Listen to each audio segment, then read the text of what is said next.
بسم اللہ الرحمن الرحیم۔ M Phil Urdu spring 2020 semester number 8 کے عزیز طلبہ و طالبات، السلام علیکم۔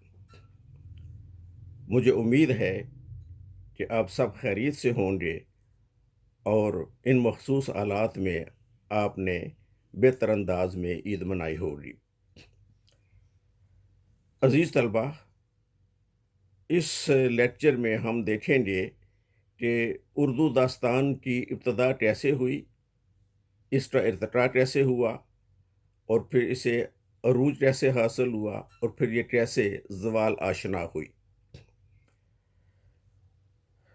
داستان گوئی کا رواج انسان کی تہذیبی اور معاشرتی زندگی میں صدیوں سے رہا ہے۔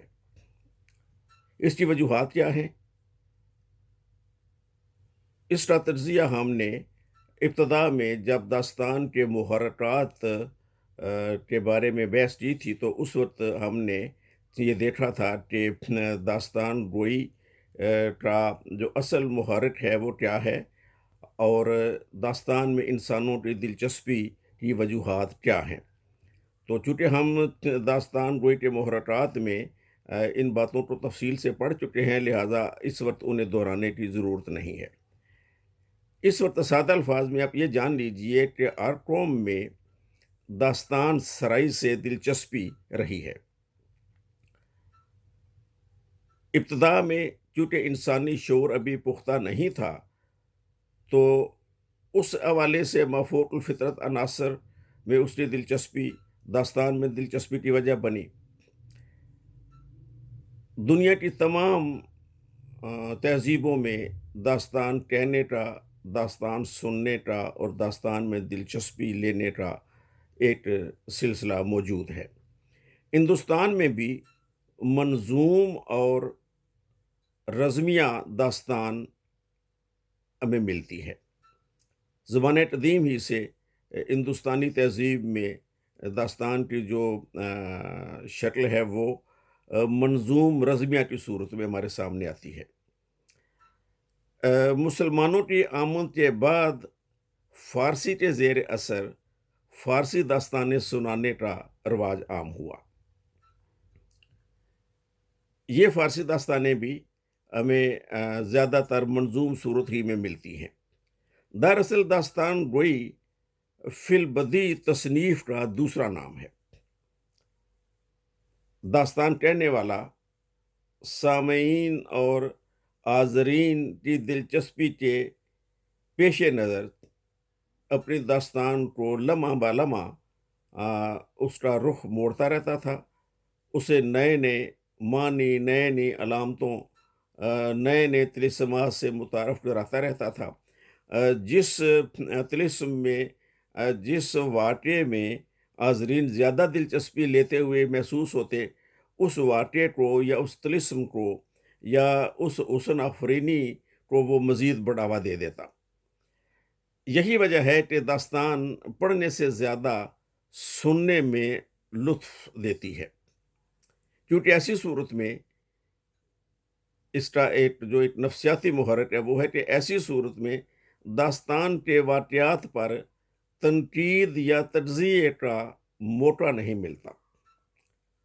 جب ہم داستان کو لکھی ہوئی شکل میں پڑھیں یا کسی ناول کو لکھی ہوئی صورت میں، کتابی صورت میں پڑھتے ہیں، تو اس وقت ہمارے پاس ایک وفر وقت موجود ہوتا ہے کہ کیسے ہم واقعات کا تجزیہ کرتے ہیں، پلاٹ کا تجزیہ کرتے ہیں، کرداروں کا تجزیہ کرتے ہیں، اور ہمیں اس بات کا موقع مل جاتا ہے کہ ہم اس کے پلاٹ یا کرداروں یا کہانی یا واقعات کے اوپر کوئی تنقید کریں یا اعتراض کریں، جبکہ جو داستان فی البدیہہ رہی جائے گی اور وہاں موقع پر ہی سنی جائے گی، اس وقت لوگوں کی دلچسپی واقعات کی بھنت میں، واقعات کی نوعیت میں ہوتی ہے، لہذا اس لمحے انہیں اس بات کا احساس نہیں ہوتا کہ اس واقعے میں کوئی سکون موجود ہے یا اس داستان میں کوئی ایسا ایلیمنٹ موجود ہے جو قابل اعتراض ہے۔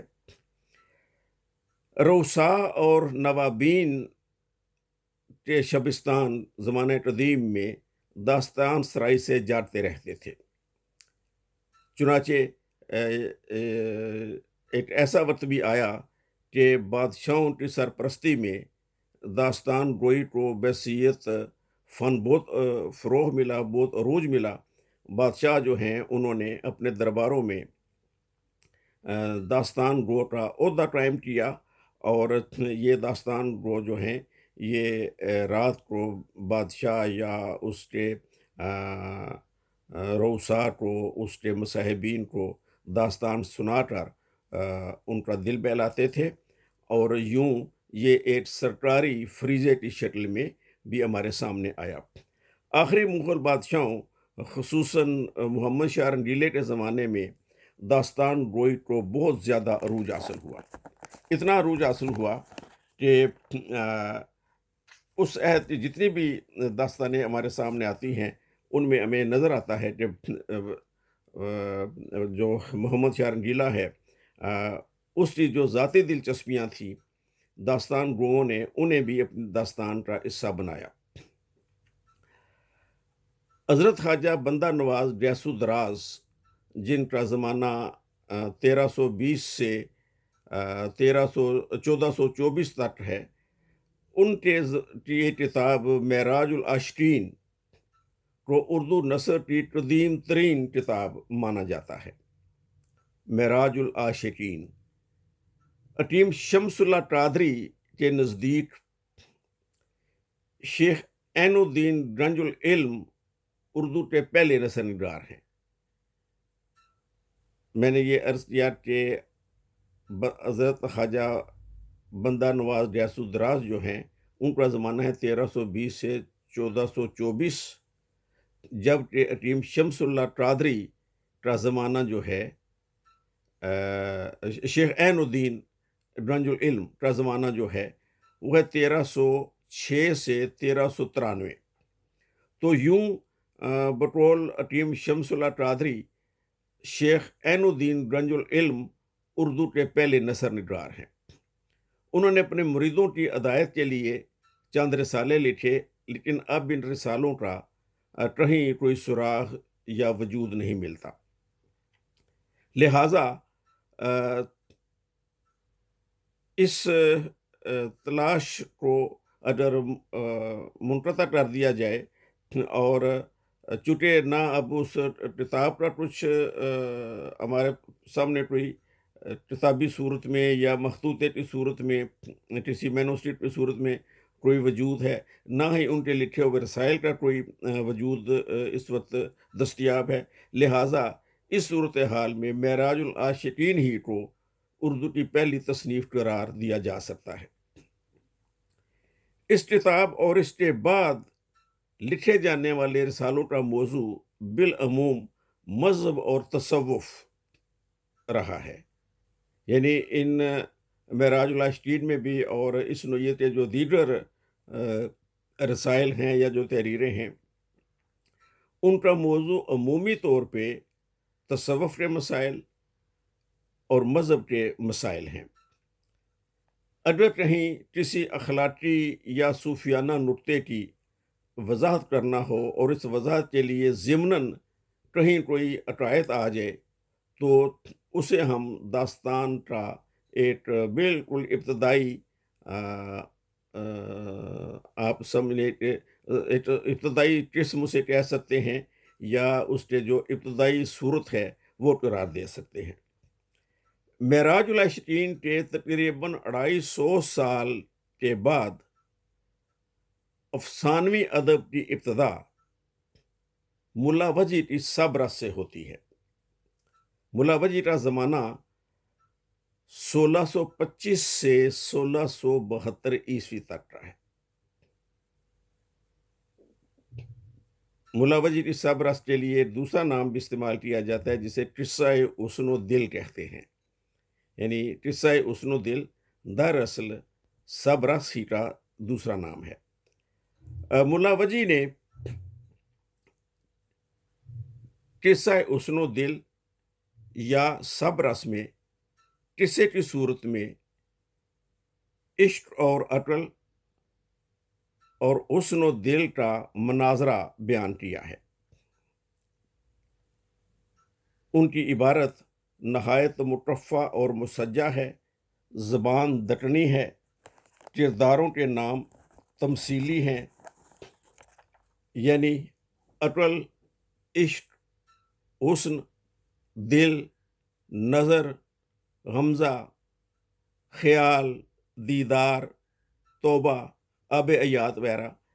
یہ جتنے بھی الفاظ میں نے آپ کے سامنے بھی بولے ہیں، یہ قصہ حسن و دل میں تمثیلی کرداروں کی شکل میں ہمارے سامنے آتے ہیں۔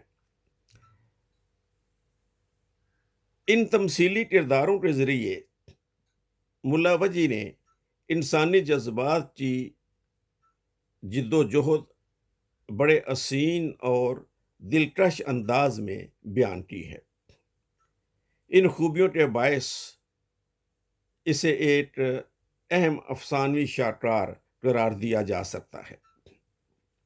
اس کے بعد جو اگلی داستان ہمیں نظر آتی ہے، وہ سب رستے کے تقریباً 100 سال بعد ہے، ترجمہ طوطی نامہ۔ اسے طوطی نامہ بھی بعض لوگ پڑھتے ہیں، طوطی نامہ بھی پڑھتے ہیں، تو یہ دونوں تلفظ اس کے رائج ہیں، مروج ہیں، اور دونوں ہی اپنے اپنے تئیں درست ہیں۔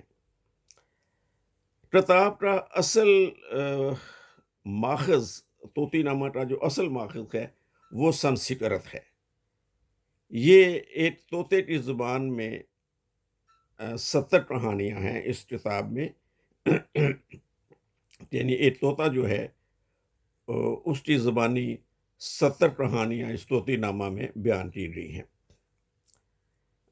اس کتاب کے اصل سنسکرت میں جو اس کے مصنف ہیں ان کا نام بھی گمنام ہے، اور یہ کتاب سب سے پہلے کب معرض تحریر میں آئی تو اس کا سن تحریر بھی گوشہ گمنامی میں ہے، یعنی نہ اس کے مصنف کا کچھ علم ہے، نہ اس کے سن تحریر کا کچھ علم ہے۔ اس کی کہانی کچھ یوں ہے کہ ایک عورت کا خاوند کام کے سلسلے میں پردیس چلا جاتا ہے۔ بعد میں وہ عورت ایک اجنبی شخص کے ساتھ تعلق استوار کر لیتی ہے۔ وہ اسے ملنا چاہتی ہے، لیکن طوطا اپنے مالک کا وفادار ہے، وہ نہیں چاہتا کہ اس کی غیر موجودگی میں رات کے وقت اس کی بیوی کسی اور شخص سے ملے۔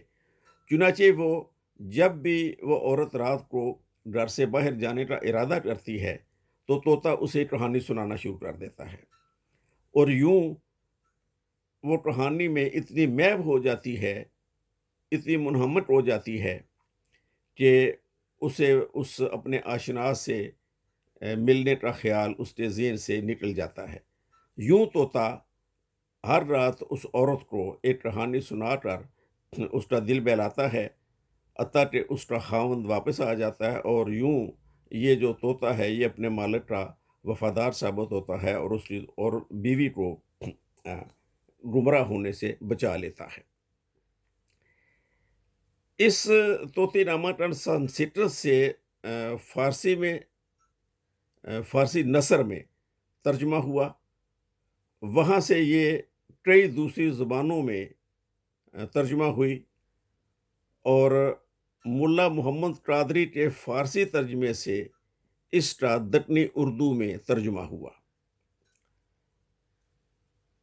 دکنی اردو میں اس کا پہلا ترجمہ 1729 عیسوی میں ہوا، لیکن یہ ترجمہ کس نے کیا اس کے بارے میں کچھ علم نہیں ہے۔ اس کے مترجم جو ہیں ان کا نام بھی گوشہ گمنامی ہے۔ اس کے بعد یعنی یہ جو افسانہ نما کہانیاں ہیں جو طوطا کہانی میں ہیں، تو اس کے بعد جو اگلی اہم کتاب یا داستان ہمارے سامنے آتی ہے وہ ہے میر محمد حسین عطا خاں تحسین۔ میر محمد حسین عطا خاں تحسین کی نو طرز مرصع۔ نو طرز مرصع جو ہے یہ 1775 میں قصہ چہار درویش کا ترجمہ ہے، یعنی 1775 میں قصہ چہار درویش کا اردو میں ترجمہ کیا میر محمد حسین عطا خان تحسین نے۔ ڈاکٹر گیان چند جین کے مطابق ترجمے کی یہ تاریخ درست نہیں، بلکہ ان کا خیال یہ ہے کہ یہ ترجمہ ٹھیک 1775 میں نہیں ہوا، بلکہ یہ 1775 سے 1781 کے درمیانی عرصے میں کہیں اس کا ترجمہ ہوا۔ اس کے لیے ایک حتمی تاریخ کا تعین کر دینا بقول ڈاکٹر گیان چند جین کے درست نہیں ہے۔ قصہ چہار درویش فارسی زبان میں سب سے پہلے بدیع الاسر حاجی ربیع مغربی انجم نے لکھا، جسے تحسین نے اردو میں ترجمہ کیا۔ نو طرز مرصع کی عبارت نہایت رنگین، مشکل، دقیق اور ذہن اور آنکھوں کو تھکا دینے والی ہے۔ اس کی زبان اتنی پیچیدہ ہے کہ اسے پڑھتے ہوئے دماغ پر بھی بہت زور ڈالنا پڑتا ہے، آنکھوں پر بھی بہت بوجھ پڑتا ہے۔ جا بجا فارسی عربی کے الفاظ ہیں، فارسی اور عربی کی تراکیب ہیں، قدیم محاورات کی اتنی کثرت ہے کہ ہر محاورے کو سمجھنے کے لیے کسی محاورے کی لغت سے، فرہنگ سے رجوع کرنا پڑتا ہے۔ پھر اس کے اندر تشبیہات اور استعارات بھی اس قدر زیادہ ہیں اور اس نوعیت کے ہیں کہ ان تشبیہات اور استعارات کو کھنگالنے کے لیے، سمجھنے کے لیے، ان کے معنی تک رسائی حاصل کرنے کے لیے بھی لازماً کسی لغت یا فرہنگ کا سہارا لینا پڑتا ہے۔ کتاب کی اہمیت، اس کتاب کی اپنی تمام تر لسانی مسائل کے باوجود، اپنی مشکل پسندی کے باوجود، اس کی اہمیت اس وجہ سے بہت زیادہ ہے کہ یہ وہی کتاب ہے جس کا ترجمہ بعد میں میر امن نے باہو بہار کے نام سے کیا، جس کا ذکر ہم جب آگے جا کے باہو بہار کا خصوصی مطالعہ کریں گے تو اس وقت دیکھیں گے۔ اس کتاب کے بعد جو اگلی اہم داستان ہمارے سامنے آتی ہے وہ ہے نو آئین ہندی۔ نو آئین ہندی ایک اور نام سے بھی معروف ہے، یعنی اس کا دوسرا نام ہے قصہ ملک محمد گیتی افروز۔ قصہ ملک محمد گیتی افروز۔ اسے 1794 میں مہر چند کھتری نے فارسی کے قصے آذر شاہ و سمن رخ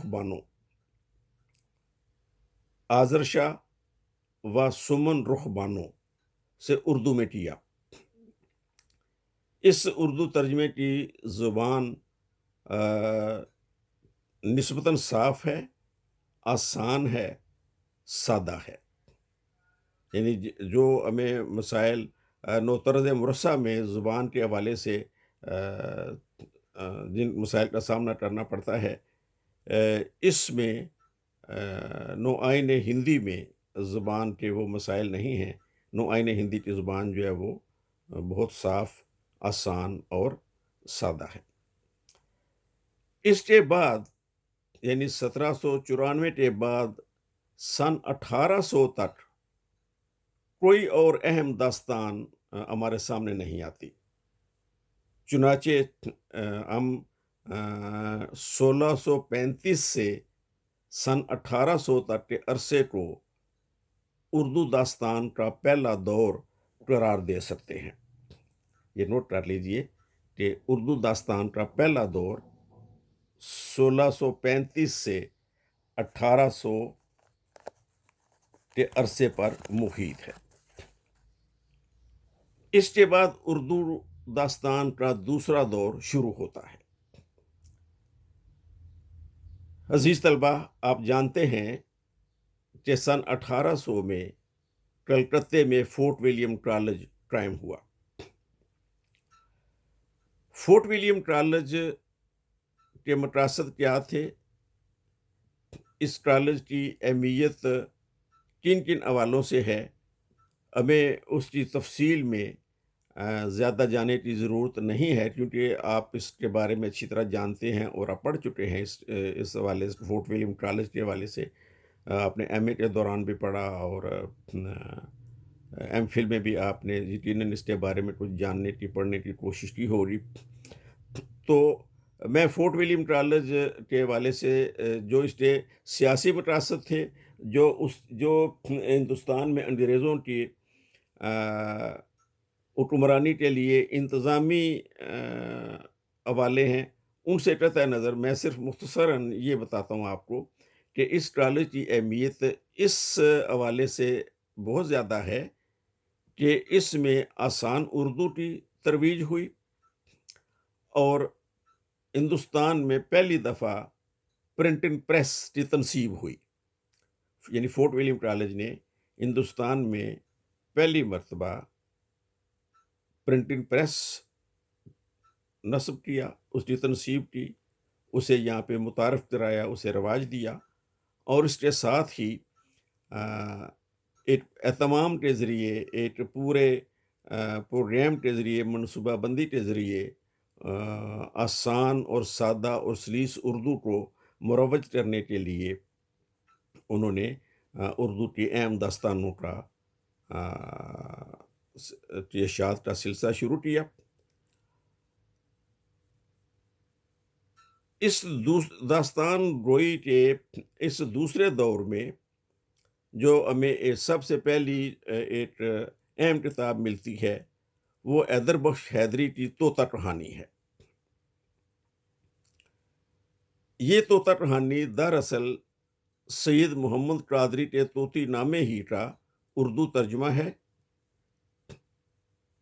حیدر بخش حیدری نے طوطا کہانی کے علاوہ فورٹ ولیم کالج کے زیر اہتمام ایک اور داستان بھی لکھی، آرائش محفل. فورٹ ولیم کالج میں اس کے علاوہ خلیل علی خان اشک کی داستان امیر حمزہ، کاظم علی خان جوان کے کالی داس کے ڈرامے شکنتلا کا اردو نثر میں ترجمہ. یہ ذہن میں رہے کہ شکنتلا ڈرامہ ہے اور منظوم ڈرامہ تھا کالی داس کا، جسے کاظم علی جوان نے ڈرامائی شکل کی بجائے نثر کے پیرائے میں اس کا اردو میں ترجمہ کیا. اس کے علاوہ مظہر علی خان ولا نے بیتال پچیسی کا ترجمہ کیا. اس کے علاوہ مادھو نال کرام کندلا کے نام سے ایک داستان تحریر کی یا ترجمہ کیا. میر بہادر علی حسینی نے اخلاق ہندی کے نام سے ایک عطایات اور روایات اور داستانی قصوں کا انہوں نے ترجمہ کیا. حفیظ الدین احمد نے خیرد افروز کے نام سے کلیلہ و دمنہ کا ترجمہ کیا. یہ خرد افروز در اصل ابو الفضل کی فارسی کتاب عیار دانش کا اردو ترجمہ ہے۔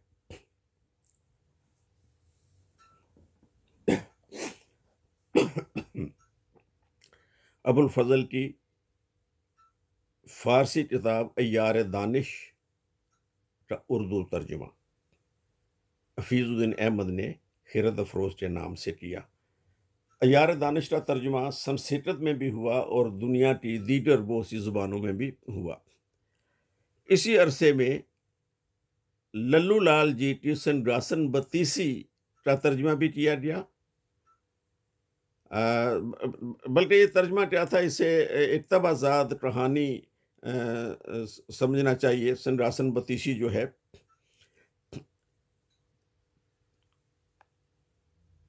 اس کے علاوہ فورٹ ولیم کالج کے باہر بھی یہ تو وہ کتابیں ہیں جو فورٹ ولیم کالج میں ہمارے سامنے آتی ہیں، لیکن فورٹ ولیم کالج کے علاوہ بھی بہت سی کتابیں ہیں جو اس عرصے میں لکھی گئیں۔ یہاں میں دیکھنا چاہ رہا تھا، شاید سنگراسن بتیسی یہاں، ہاں یہ میرے پاس پڑی ہے۔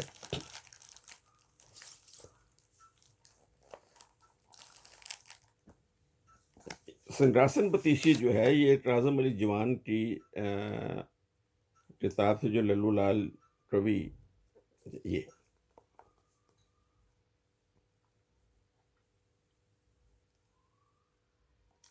اس کا بھی حال ہی میں اس کی تدوین کی ہے ڈاکٹر بصیرہ امبرین نے، جو پنجاب یونیورسٹی اورینٹل کالج میں اردو کی پروفیسر ہیں۔ تو یہ بہت اہم کتاب ہے اس حوالے سے کہ اس میں ہمیں اس سارے مزاج کا پتہ چلتا ہے جو فورٹ ولیم کالج کے زیر اہتمام جن داستانوں کا ترجمہ ہوا، ان کا مزاج کیا تھا، ان کی زبان کیا تھی، اور اس عہد کا داستانی سرمایہ کس نوعیت کی داستانوں سے مرتب ہوا، اور انہوں نے اردو زبان میں اخلاقی مضامین کے حوالے سے،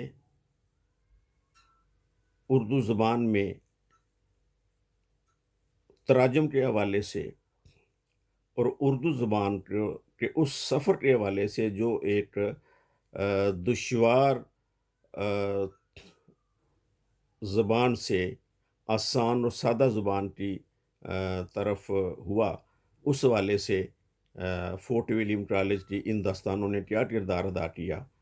تو یہ اس لیے یہ ان کتابوں کو جاننا، انہیں سمجھنا، یہ مجھے معلوم ہے کہ لاک ڈاؤن کے اس عرصے میں جب لائبریریوں تک آپ کی براہ راست رسائی ممکن نہیں ہے، اور ای بکس میں بھی ضروری نہیں ہے کہ تمام کتابیں دستیاب ہوں، لیکن میری یہ خواہش ہے کہ جب آپ کو یہ لاک ڈاؤن کا سلسلہ ختم ہو جائے اور انشاءاللہ جلد ہی ہم لوگ جو ہیں وہ بالمشافہ ملیں اور لائبریریز تک آپ کی رسائی ممکن ہو، تو میری خواہش ہے کہ اس کے بعد آپ ضرور، اگر تمام کی تمام کتابیں نہیں ہیں تو کچھ کتابیں ضرور دیکھیے، چھو لیجئے انہیں، ان کی ورگردانی کر لیجئے، تاکہ آپ کو یہ علم ہو کہ اردو داستان نے اپنے پہلے اور دوسرے دور میں